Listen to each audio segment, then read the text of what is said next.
Hey, what's going on, YouTube? Welcome to a walkthrough presented by OPH. This is OPH Clasics walkthrough of Wonder Boy in Monster World. This is your Wonder Boy in Monster World main menu. On the main menu, you will normally only have the option of new game unless you've played the game before, which continue will then show up. We're going to go ahead and start a new game for today's walkthrough.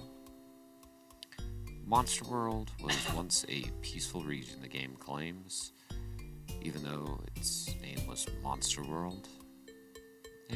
But then the peace was shattered by an invading army of, guess what, monsters. Imagine that.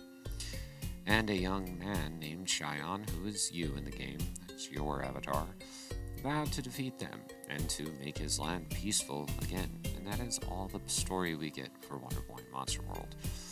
Now, the controls in the game are fairly simple. Your D-pad is going to make you go left or right, as well as you can use down to kind of duck. And also, the up button is usually used to interact with things in the environment, as well as the down button can be used to interact with things like this door here. If a door is in front of Cheyenne, you can hit down to interact with it, or if a door is behind him, you can hit up to interact with it. You also have the ability to jump using the C button, or whatever key you bind it to, likely to be played on an emulator. As well as the B button will swing your sword, and the A button will activate any magic or items that you have equipped in the top corner of your screen there. This is going to be the first interaction in the game, and hit up to interact with a sign that says Welcome to Monster World. Now, at the beginning of the game, you're going to come to a dead end here, but there's a cabin that you can walk into, so go ahead and walk into that cabin, talk to the lady. This is an old witch lady who says that once again this world is being threatened, and that the princess has been kidnapped from April Castle, and you'd better use caution. So here's an elixir and a firestorm. Take them with you, make sure you're ready to use magic at all times. So in order to equip magic or anything else, you're going to hit the start button or select button. It's going to open up this menu here. And you can select from a various assortment of options. Magic, item, shield, boots, armor, and weapon. Right now, the only one that we have are item and magic. In the item, we do have an elixir, which was given to us, which will revive Cheyenne if he does take fatal damage. You can activate it by hitting C to enter the menu, and hit B to exit the menu. We also have magic, and the magic that we have available is Firestorm, Quake, Power, Thunder, Shield, and Return. The only one we do have available at the moment is Fire Shield, represented by the 3 blue crystals below it.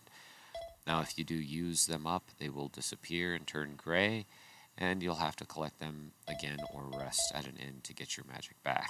You can hit C on that to select Firestorm, and then select which directional button you would like to assign it to. You can assign it to either left or right. Now, I'm going to assign it to left on my menu. And now you can go ahead and hit B to back out of this menu here. You can also hit start at any time to back out of the menu you're in.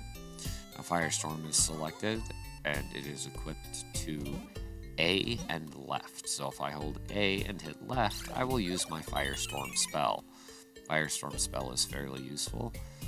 Can hit multiple enemies, and if there's a lot of little enemies around, it can deal a decent amount of damage to all of those enemies.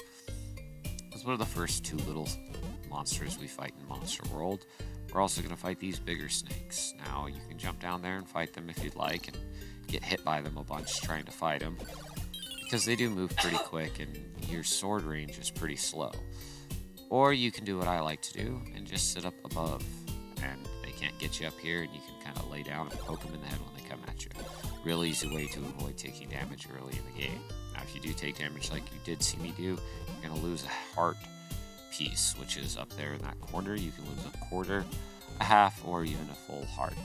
I have 3 heart gauges and lost half a heart from taking that little bit of damage from that snake. And that was just pretty much to represent and show you what happens when you do get hit. Now, we're going to go ahead and beat these snakes up a few times because at the beginning of the game, the first item you can purchase is purchasable inside of this cabin. Now, that cabin just only has 1 shop keep and the 1 item, which is a leather boot. and leather boots actually make your character move a little bit faster, and there's actually a few different stats in the game we can talk about here in just a minute. I have a few gold pieces I need to collect. I need to collect a total of 30. These snakes that I'm fighting can drop anywhere between like 1 and I think 10 gold. So they're a viable way to get a little bit of gold quickly at the beginning of the game, as nothing else really drops that much gold until you get into the next few screens, and that takes a little bit of time. As you saw, I just got 9 gold there, which is represented at the top of the screen. Whenever you do pick something up, it'll flash up there for just a small moment, letting you know what you collected. I collected another 1 gold piece. Now 2 away, and hopefully one of these guys can give me 2 gold, because I want to leave and come back. Oh well, I collected a heart there, which did replenish the heart, which is good. But unfortunately, we are at 29, and we do need 30, so we'll exit the screen one more time, respawning the monsters, fight them off, and get that last little bit of gold. Gonna go ahead and hit up again to interact. Now we can interact with the shopkeep. Shopkeep sometimes do have helpful information for Cheyenne in his journey. This one says, it's been years since we last had a visitor. Your journey has just begun. Please take care. The jellyfish will help you on your way. And you can also interact with the boots that are laying on the counter. She says, I have a discriminating eye, which sounds very vulgar to me, and this is leather boots. It costs 30 gold. Would you like to purchase this item? Yes, I would. So thank you very much. Now, as I was saying, the stats, there are stats that are located on the left of the screen when you open your menu.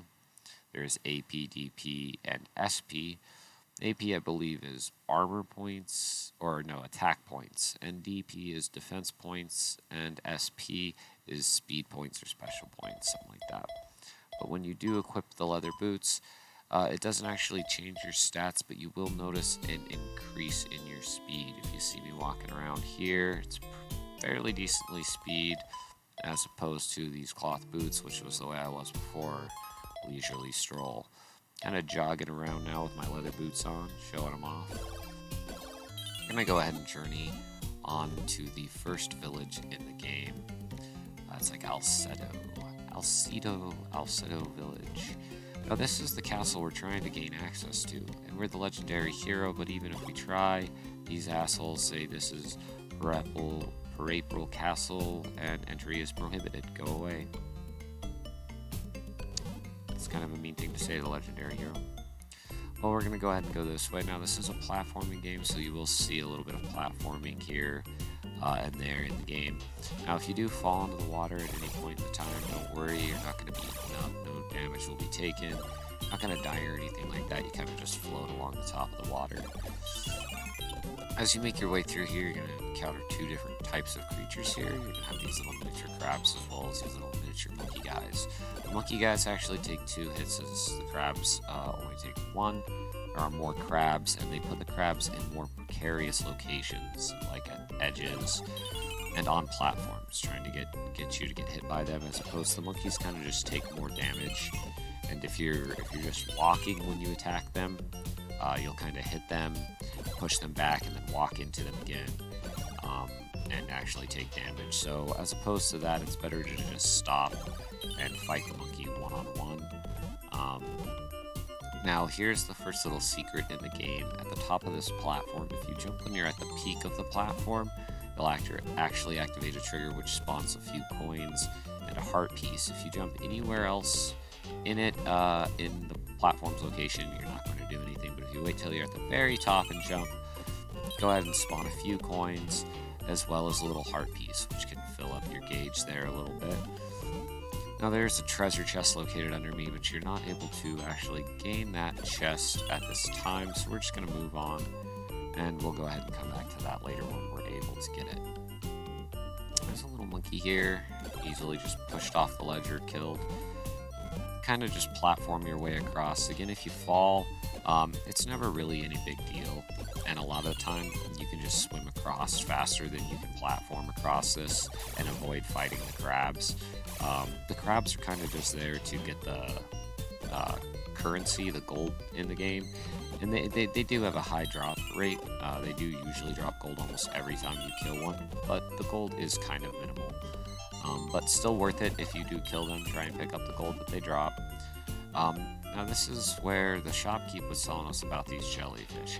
Now, the timing on this is kind of hard, but you're going to actually run, jump, and bounce your way across. If you go too early, you're just going to fall in the water. And the timing is kind of like, you want to stand back here and just wait for the jellyfish to enter the water. Like, he's going back down, and right when he starts going back down, you kind of just run and jump at him. You know, just kind of bounce across over to this platform here and get to our first destination. Our first destination is Alsedo Village, the fairy village. Now that we're here, we're going to go ahead and kill off this guy because he's kind of in my way. This is the creatures. Normally inside of a town, we would just be able to go straight to the inn without having to fight anything. Most towns don't have any creatures in it.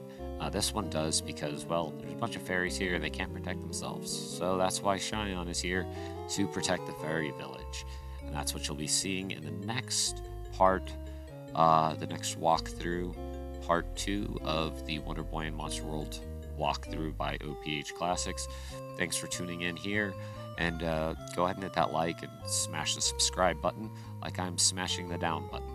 And we'll go ahead and catch you next time on OPH-Gaming. Thanks for tuning in, guys.